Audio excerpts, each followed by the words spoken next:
Ya. Assalamualaikum warahmatullahi wabarakatuh. Selamat malam teman-teman semuanya. Kembali lagi bersama saya Cindy di LTNU Let's Talk NU. Saatnya muda menginspirasi. Di episode kali ini kita kedatangan bintang tamu yang pastinya menginspirasi teman-teman semua. Tentunya masih muda. Yakni di samping saya sudah ada Kak Fajri Zulia Ramadhani, SHMAG. Beliau seorang penulis muda, dosen STAID Prodi MPI, Manajemen Pendidikan Islam, Kepala P2M, Pusat Penjamin Mutu, Sekretaris Lakpesdam NU, part of Santri Mengglobal, STAID Denpasar, Official Remas Al-Hikmah, dan PHBI Klungkung.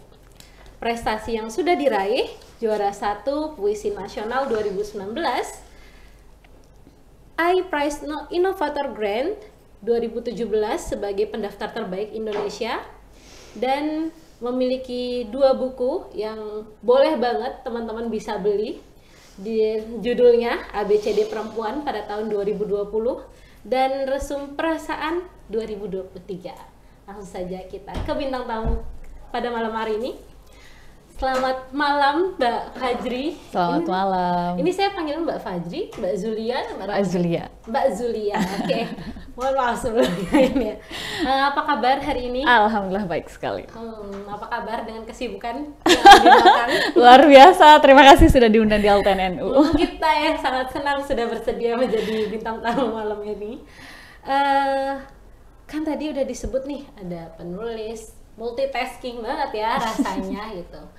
Boleh dong di-spill, emang bener hanya itu nih profesinya? Soalnya kalau dilihat kayaknya part of-nya nih banyak gitu ya. Kayak 1, 2, 3, ada 4, dan saya rasa kayaknya nggak cuma itu doang. Orang yang aktif pasti kayak ada hari libur ya, aku harus bekerja gitu. Mungkin bisa disamain apa aja nih?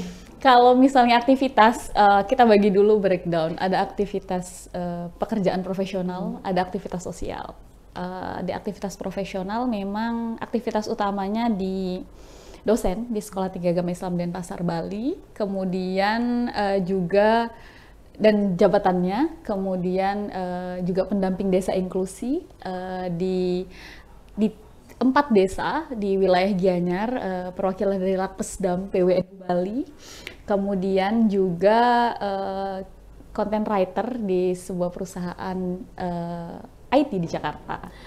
Itu pekerjaan profesional. Kemudian ada beberapa kerjaan sosial, kegiatan sosial. Ini mohon maaf. Banyak banget ya. Untuk kegiatan sosial itu mulai dari tingkat remaja masjid, ya. Jadi saya wakil ketua remaja masjid Al-Hikmah Kampung Lebah. Kemudian juga di tingkat kabupaten ada pengurus Hari Besar Islam untuk Kabupaten Klungkung sebagai sekretaris 1. Ada juga di Santri Mengglobal. Jadi Santri Mengglobal itu yayasan nasional yang ingin yang punya visi untuk mengantarkan santri Indonesia studi di luar negeri dan lain-lain. Dan lain-lainnya cukup kayaknya. Ya, cukup. Banyak banget. Kalau boleh tahu dan lainnya ada berapa? Ada 3? Ada di beberapa tempat ya tidak official, jadi ya tidak perlu disebutkan. Oke. Dan lain-lainnya kayak banyak ya. yang official aja udah banyak banget. Ini mohon, mumpung mbaknya masih single juga, jadi yang mau daftar jangan mundur dulu ya, jangan mundur karena lihat profesinya dan prestasinya, jangan mundur dulu. Pasti yang nyaman akan jadi nomor 1 kok. Tenang. Boleh. Boleh. Jangan lupa yang mau mendaftar Instagramnya ada Fajri Zulia Ramadhani, langsung aja di follow. Jangan minder sama followersnya, oke? Jangan minder dulu. Ingat, jangan mundur sebelum berperang, oke? Kalau boleh tahu nih, kan tadi mbaknya ada nulis, terus saya lihat juga ada buku yang udah diterbitin. Iya. Bukunya kayaknya bisa kita katakan feminisme gitu ya, maksudnya tentang perempuan gitu. Iya. Ya, terus kalau boleh tahu, emang genre tulisannya cuma di arah sastra atau yang lainnya?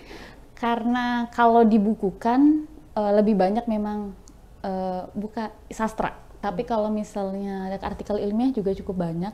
Jadi ya tidak hanya terkait dengan kesusastraan saja, karena memang baik ABCD perempuan maupun Resume Perasaan dia banyak sajak-sajak dan prosa. Juga ada beberapa cerita pendek. Selain itu ya kalau fokus penulisan ilmiah juga karena dosen kan ada tuntutan seperti itu. Tapi kalau misalnya untuk ya mengisi waktu luang ya tulisan ABCD perempuan itu. Mengisi waktu luang ya. Waktu luangnya itu jadi buku. Sedangkan profesinya nih banyak banget. Waktu luang ini gimana cara ngatur waktunya biar punya waktu luang meskipun profesinya banyak nih, coba nih. Ngaturnya gimana ya? Memang jadi kita tahu skala prioritas. Jadi bahkan di antara profesi pun ada skala prioritas ya. Kemudian selain skala prioritas kita juga tahu batas kemampuan ya. Kemudian ya cari tempat fokus. Jadi kadang-kadang begini Mbak, kita itu contoh gampang mungkin kalau teman-teman mahasiswa skripsian. Skripsi itu sederhana sebenarnya, tapi kan yang lama cari ide, cari mood ya kan. Nah, jadi meminimalisir waktu yang terbuang itu ya itu. Jadi cari mood yang tepat untuk kemudian menulis. Atau kalau saya milih cari tempat yang cozy, yang saya senangi untuk kemudian saya menulis gitu.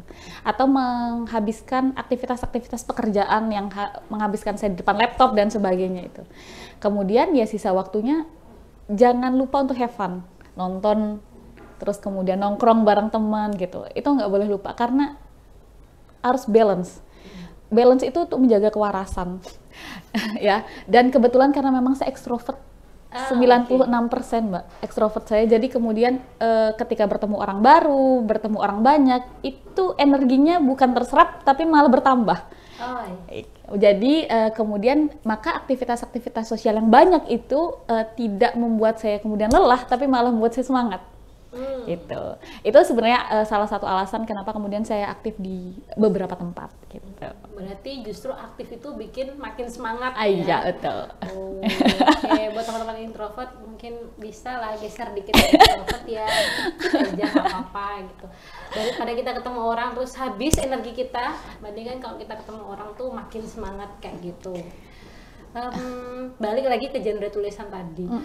Berarti untuk sastra sendiri emang dari kecil udah suka di sastranya duluan atau dari kecil emang ya ngalir aja gitu, atau pernah ada tuntutan dari pendidikan atau gimana? Nggak pernah. Menurut saya dulu awalnya saya berpikir sastra itu nggak mikir. Saya nggak perlu berpikir panjang dan tajam untuk membuat sebuah tulisan. Sampai akhirnya semakin besar saya tahu ternyata membuat sastra lebih sulit daripada membuat sesuatu yang mungkin faktual ya, seperti berita dan sebagainya gitu. Saya baru menulis hal-hal aktual dan faktual seperti berita, kemudian esai itu malah setelah skripsian. Jadi sebelumnya ketika saya di S1, saya aktif di beberapa organisasi kepenulisan, baik tingkat kampus maupun tingkat nasional. Itu memang fokus saya lebih kepada genre sastra, baik cerpen, kemudian puisi dan sebagainya itu. Kemudian di tahun 2019 yang tadi disebutkan sama Mbak Cindy, sebenarnya itu berawal dari kegabutan. Karena memang aktivitasnya cukup banyak biasanya. Terus kemudian ketika S2 kan saya berpindah dari Semarang ke Surabaya. Perpindahan itu kan saya kuliah di 2018. Selama 6 bulan saya menyadari kuliahnya tidak terlalu padat. Kemudian saya juga tinggal di pondok pesantren. Aktivitasnya juga kalau pondok pesantren mahasiswa biasanya tidak sepadat pondok pesantren yang umum ketika di aliyah dan di sanawiyah. Saya menghilangkan kegabutan dengan ikut banyak lomba. Dalam 1 bulan, 2 bulan saya ikut 8-9 lomba kepenulisan. Apa yang saya temukan di Instagram lomba kepenulisan saya ikutin semua pokoknya. Semua yang saya temukan saya ikutin. Dari lomba nulis cerpen, nulis puisi dan sebagainya Mbak Cindy. Saya ikutin aja semua. Tapi Mbak Cindy tahu, nggak ada yang menang. Nggak ada yang menang satupun. Waktu itu saya berpikir, ini saya ikut kompetisi, pasti saya dinilai oleh orang-orang yang punya kompetensi. Tapi kok saya nggak ada yang menang? Berarti nilai tulisan saya jelek. Ya benar. Itu sempat membuat saya down. Itu sekitar bulan Februari, Maret, April.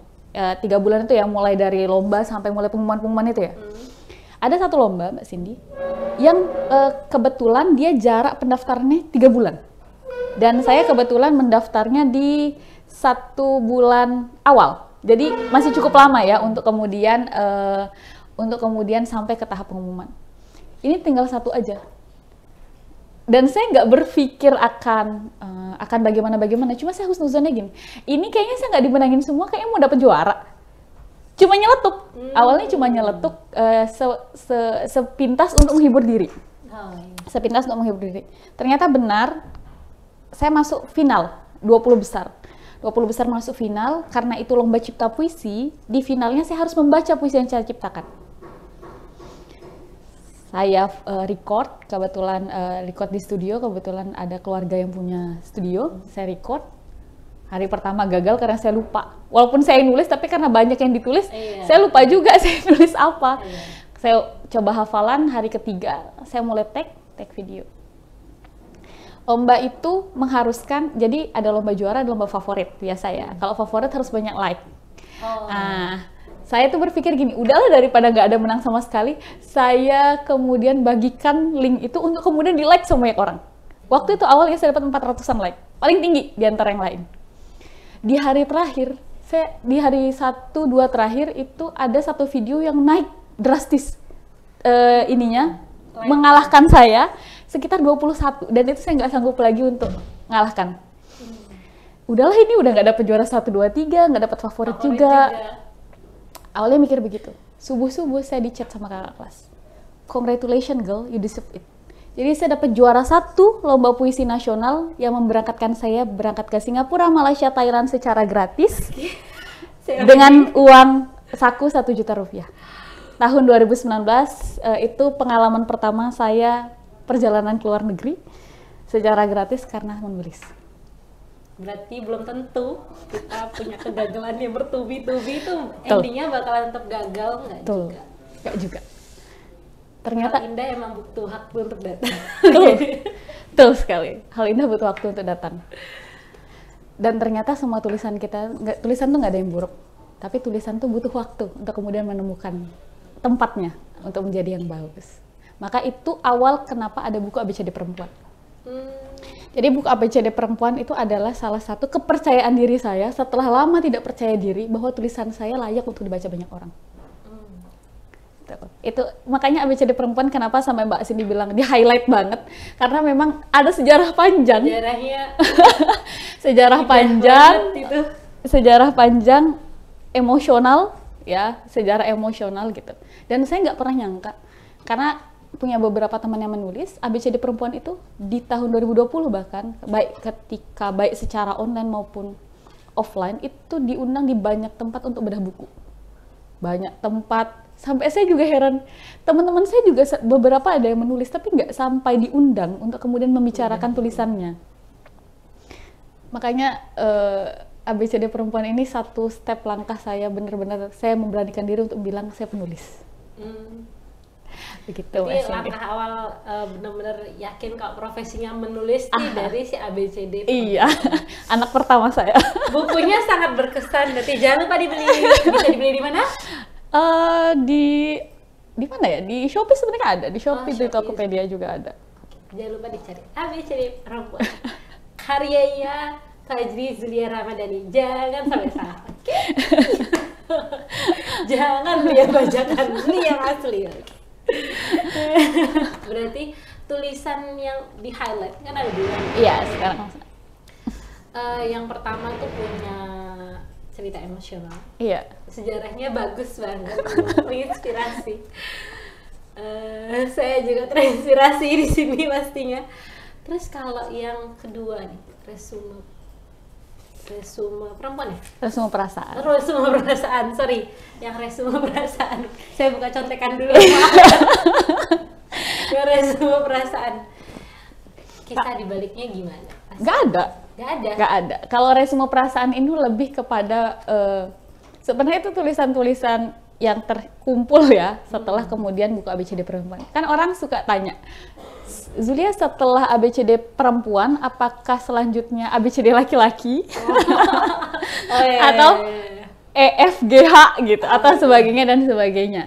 Tapi memang akhirnya saya tulis resume perasaan. ABCD perempuan itu sebenarnya saya juga nggak bilang buku-buku yang bagus karena isinya namanya ABCD.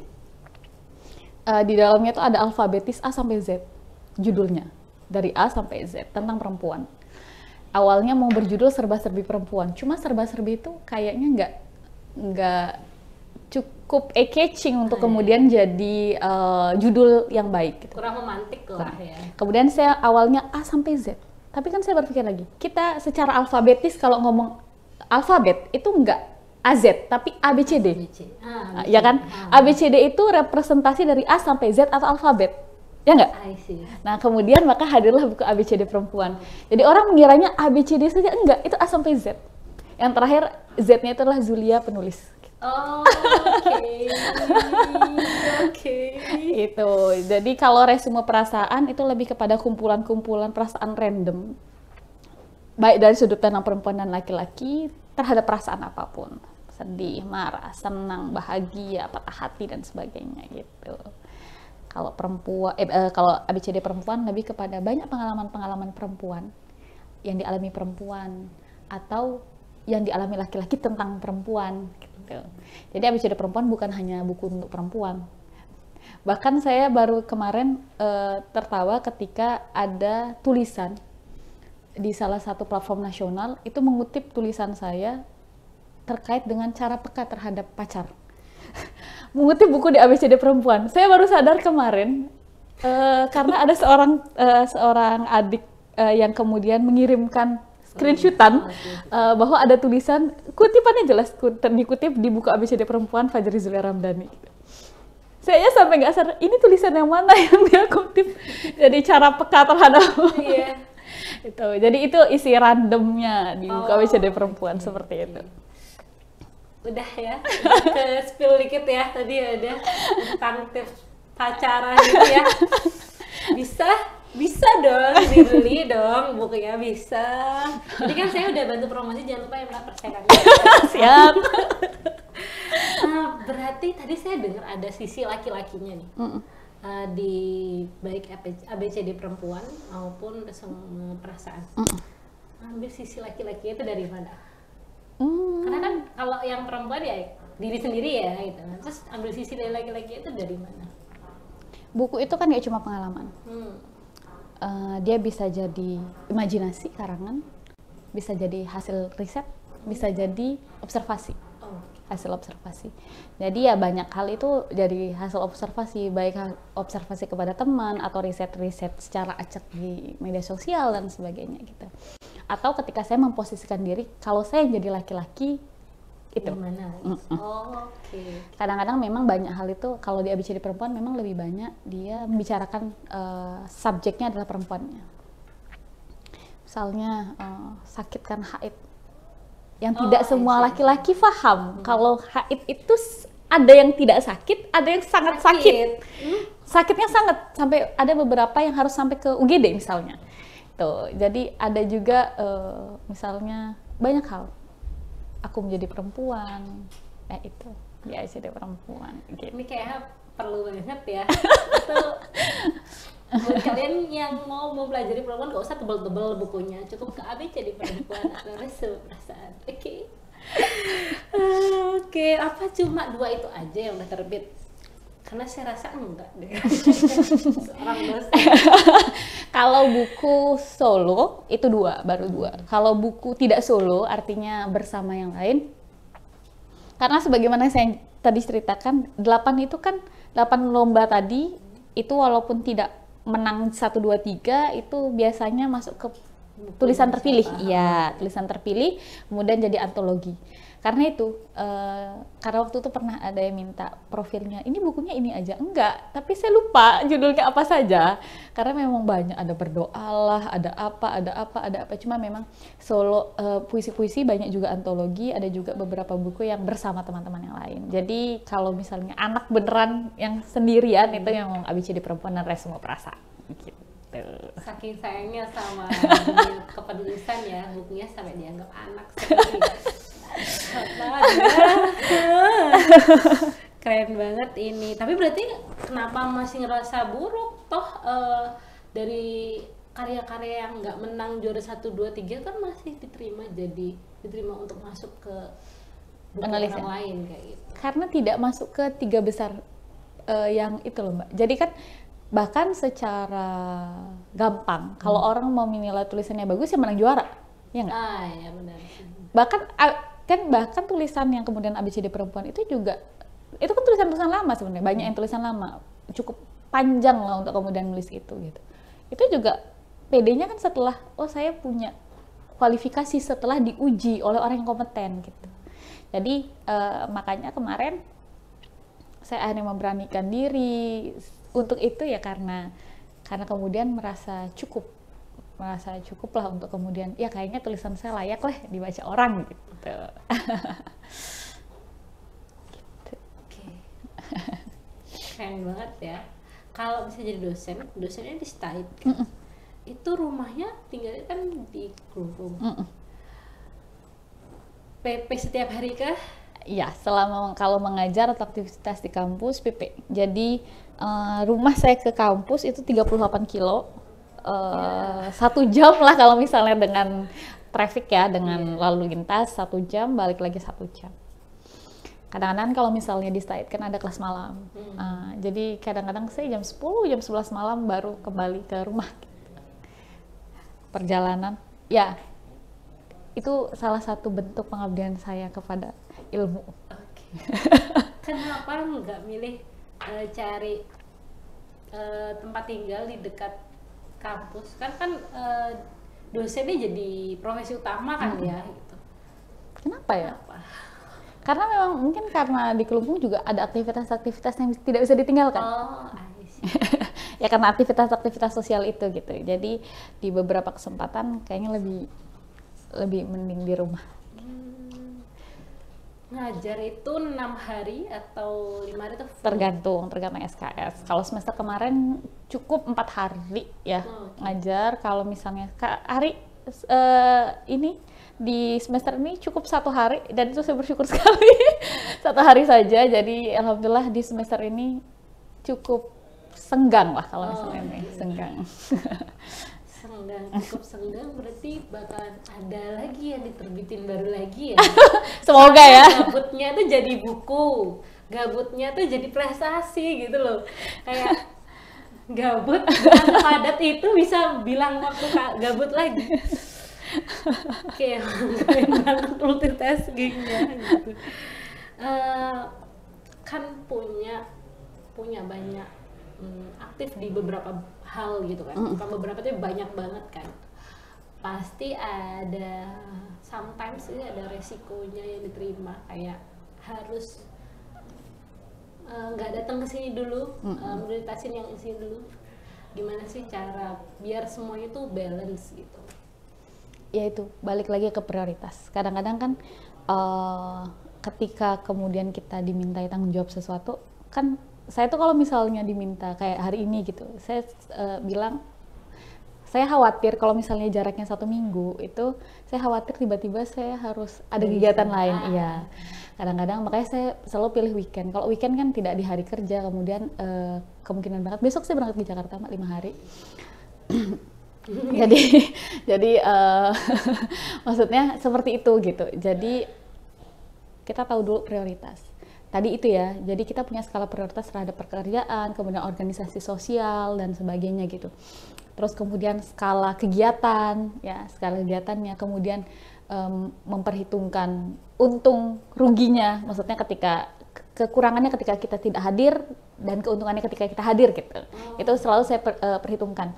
Karena jadi saya biasanya nggak berpikir 2 kali untuk kegiatan-kegiatan yang memang saya masih bisa cukup kuat dan sehat gitu untuk melakukan kegiatan gitu. Semisal nih, contoh nih, kalau profesi utama kan dosen. Kalau profesi utama pasti bakalan dipilih lah ya. Misal kalau misalnya di PHBI Kelungkung nih ada acara, terus di Remas juga ada acara. PHBI. Milih PHBI, oke. Nggak, karena gini. Lihat lingkup yang lebih. Belum tentu juga, karena kalau PHBI itu dia hanya eventual itu hanya ketika hari raya.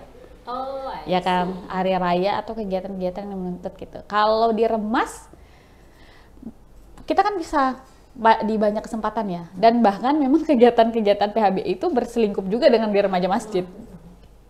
Jadi kita bikin acara di PHBI, remasnya ikut dilibatkan gitu. Itu juga sering. Jadi ya tetap aja.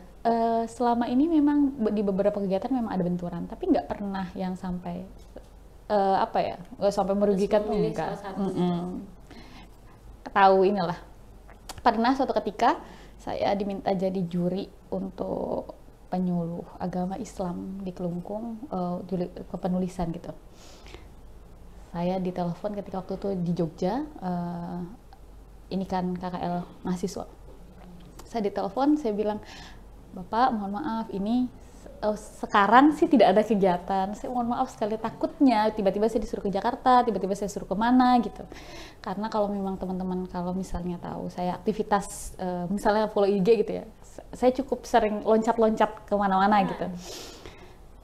Saya notifikasi awal ketika diundang tuh biasanya begitu. Terus kemudian beliau datang mengantarkan undangan.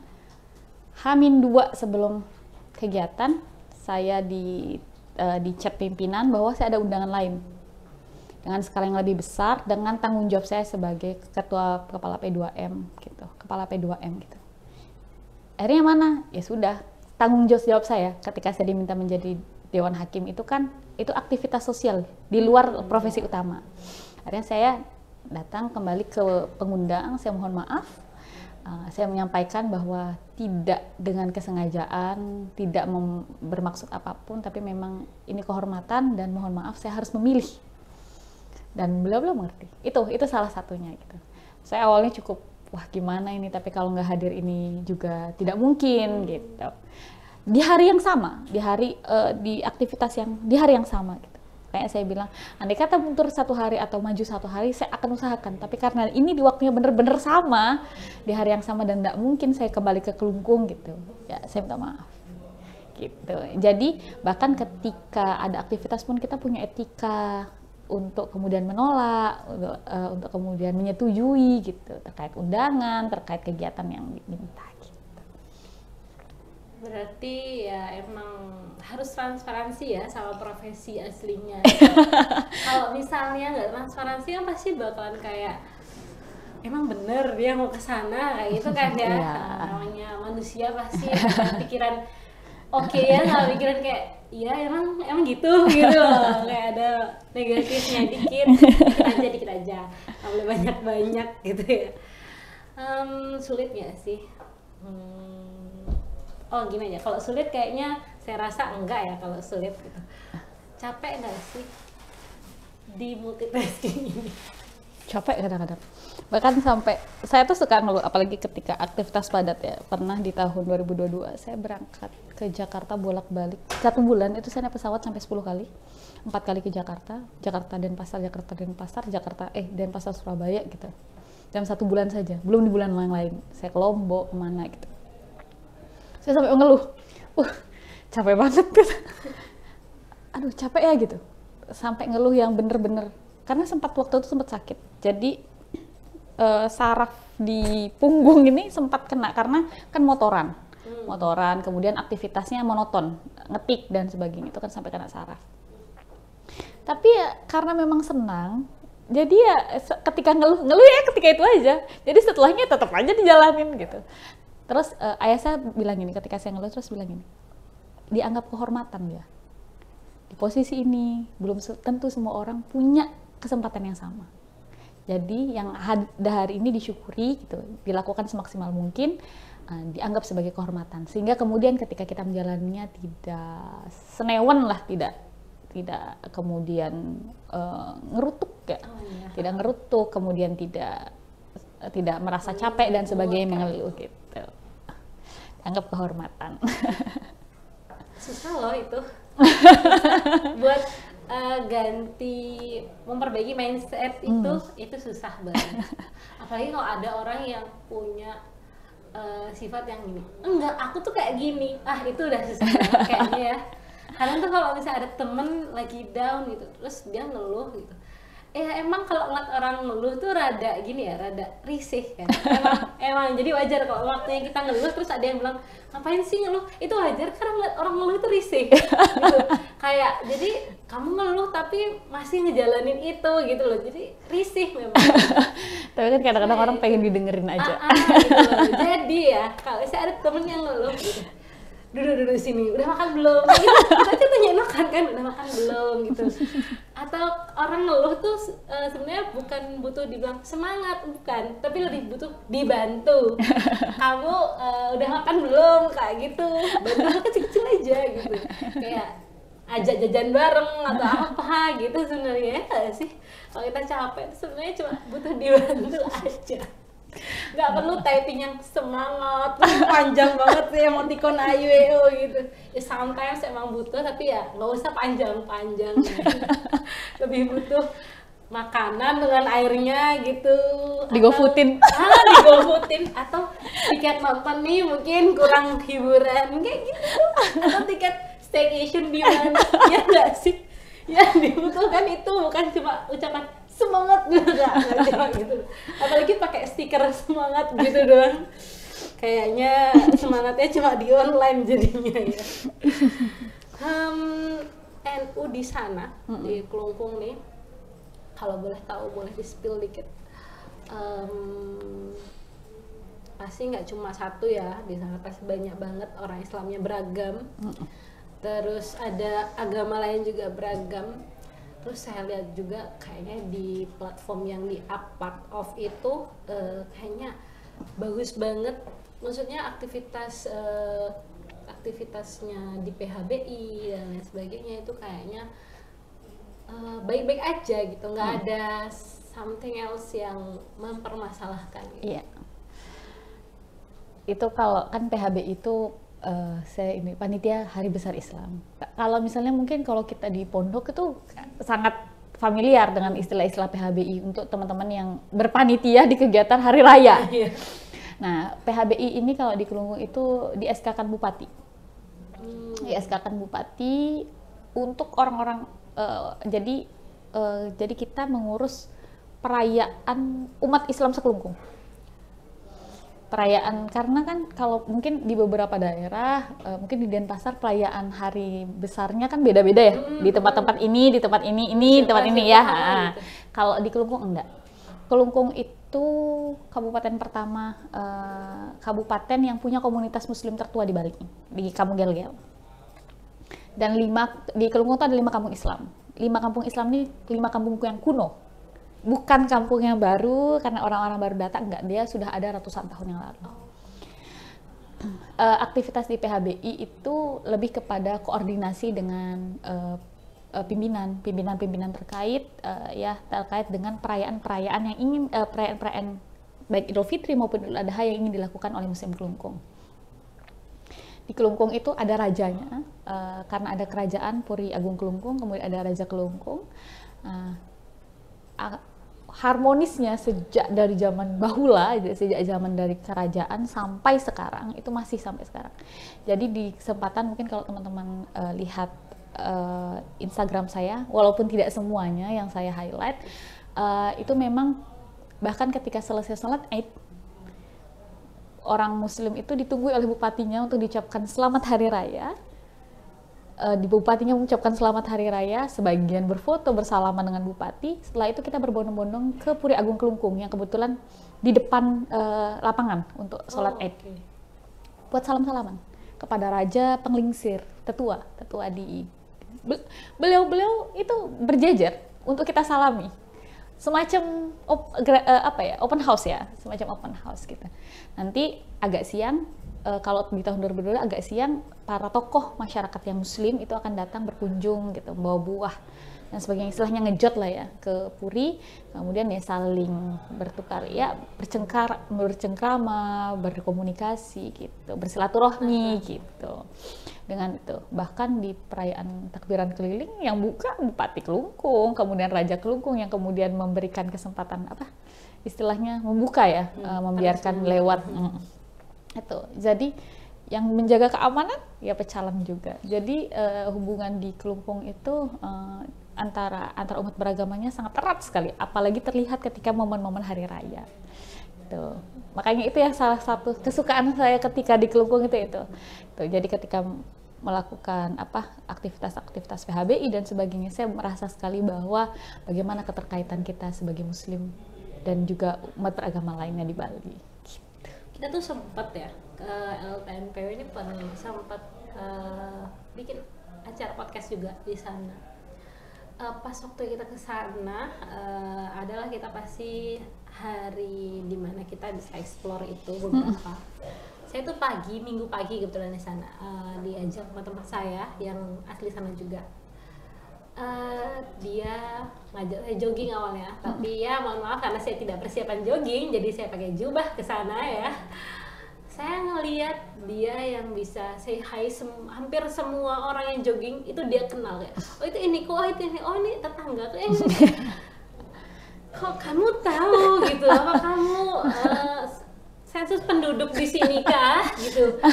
Enggak, emang kayak gitu, emang kita seakrab itu. Terus saya tanya, terus gimana kalau misalnya nih kan di sini ada MTS kan, kalau di yang non muslim nih gimana? Artinya muslim juga tapi kita beda aliran gitu, itu gimana? Ya nggak masalah, ya tetap jalan-jalan aja semuanya gitu, nggak ada konflik interest atau apa gitu, nggak ada. Perang dingin sekalipun tidak ada. Kayak ya udah kita baik-baik aja, damai-damai aja jalan-jalannya. Mah kalau bisa damai kenapa ribut sih dia gitu. Ya memang benar sih, tapi untuk kita yang di perkotaan udah sering ngelihat keadaannya kayak gimana kan, terus ngeliat ke tempat yang damai gitu kayak, hah ini beneran gini aja nggak ada masalah atau apa gitu. Ya emang bener-bener kayak gitu ya. Terus di sana juga emang masih asri juga, itu kerasa banget masih asrinya, masih sunyinya itu. Kalau malam ya, itu abis maghrib aja udah sunyi banget kan, udah sepi banget. Rasanya kayak ini orang-orang nggak ngeri kalau misalnya di atas jam 8 gitu ya. Kalau di kota masih rame, lumayan. Nah kebetulannya saya agak masuk kan di tempat ini, jadi kayak sepi banget ini. Tapi emang aman ya di sana, maksudnya dari keamanan. Kalau di kita pernah dengar pasti ada begal dan sebagainya gitu. Aman kan, saya pulang kalau malam kan cukup malam ya. Saya juga mikir kayak jam 10, jam 11 malam di Denpasar kan rame. Jadi dulu saya awal-awal pulang itu kan cek ombak. Saya dulu sampai dijemput gitu.